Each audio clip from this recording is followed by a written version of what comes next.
দর্শক শুভেচ্ছা এবং ভালোবাসা নেবেন। প্রধানমন্ত্রী শেখ হাসিনা, সাবেক প্রধানমন্ত্রী শেখ হাসিনা, তিনি হচ্ছেন এখন ভারতে অবস্থান করছে। এটা তার কল রেকর্ড ফাঁস হয়েছে। তিনি গোপালগঞ্জের একটা ইউনিয়ন পর্যায়ের নেতার সাথে অনেক ধরে কথা বলেছেন।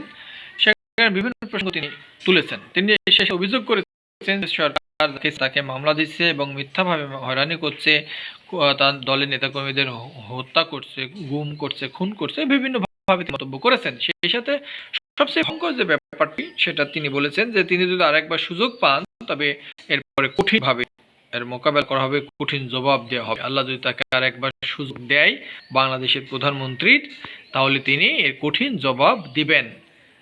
ব্যাপারটা খুব ভয়ঙ্কর, আতঙ্কিত হওয়ার কথা। কারণ তিনি যদি কথা বলে থাকেন এবং বলেছেন, আমরা শুনেছি কল রেকর্ডে, এবং তিনি ভয়ঙ্করভাবে বলেছেন।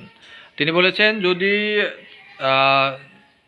এর আগে তিনি মাফ করেছেন, তিনি বলেছেন যে এর আগে আমি স্যাক্রিফাইস করেছি, কিন্তু এবার আর স্যাক্রিফাইস নয়, কঠিন জবাব দেবেন।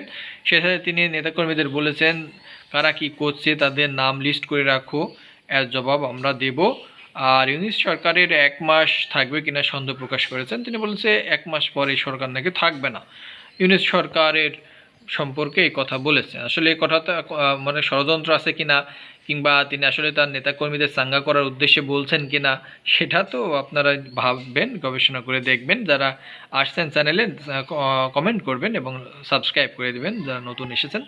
আর শেখ হাসিনার এই মন্তব্যটা আসলেই অনেকটা ভয়াবহ, আতঙ্কিত হওয়ার কথা। যারা রাজনীতি করেন বা রাজনীতি সম্পর্কে ধারণা রাখেন, একজন সাবেক প্রধানমন্ত্রীর এই ধরনের মানে ভিলেনি স্টাইলে কথা বলাটা কতটুকু সমীচীন বা শোভনীয়, সেটাও ভেবে চিন্তে দেখার ব্যাপার। দর্শক ভালো থাকবেন, দেখা হবে নতুন কোনো ভিডিওতে। নিজেকে ভালো রাখুন এবং সাবধানে থাকবেন, নিরাপদে থাকবেন।